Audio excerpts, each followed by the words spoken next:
everything you have into what you're doing right now. And what I mean by that is, don't assume that the stories or the packages you're turning don't count. Some news directors somewhere will see them and see your potential. Take your time, find the fit for you, and trust your gut when looking for a job. I remember being in a classroom, and actually this time last year I was sitting in a desk and thinking, wow, I don't know what I'm going to do after college. And what my advice would be is to just never give up and always put out an application.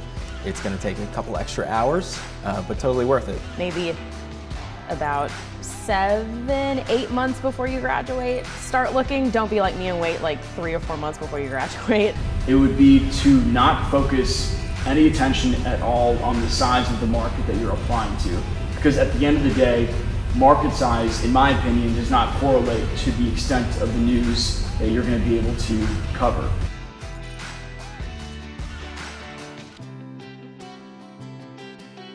I applied to over 71 places, New York, California, literally anywhere, because I figured the more I threw something out there, I would get more back, or maybe I wouldn't get anything at all.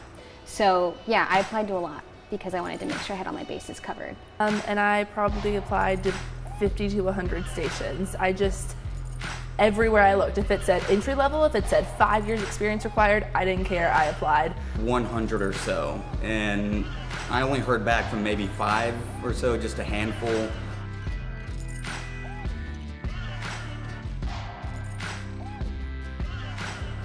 I love when people show up on time.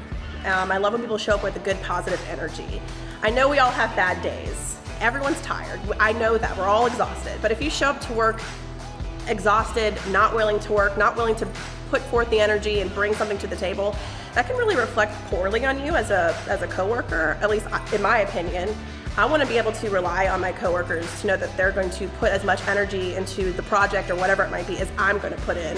I know they'll have my back. I want them to know that I have their back.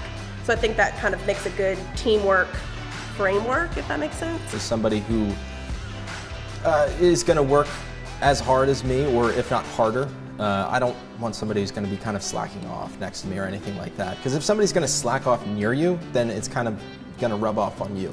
You don't want that.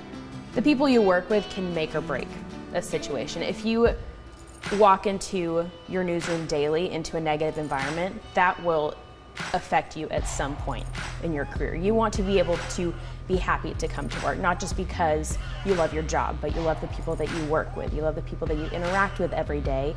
You not only grow in your first market, but you want to grow alongside your coworkers, because everyone's in the same boat, they're far away from home.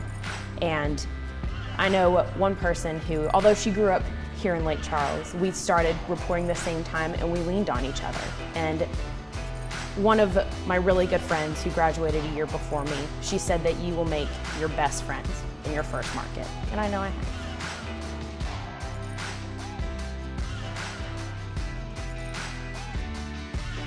But hey, if a door closes on you, no worries, there's a better one waiting.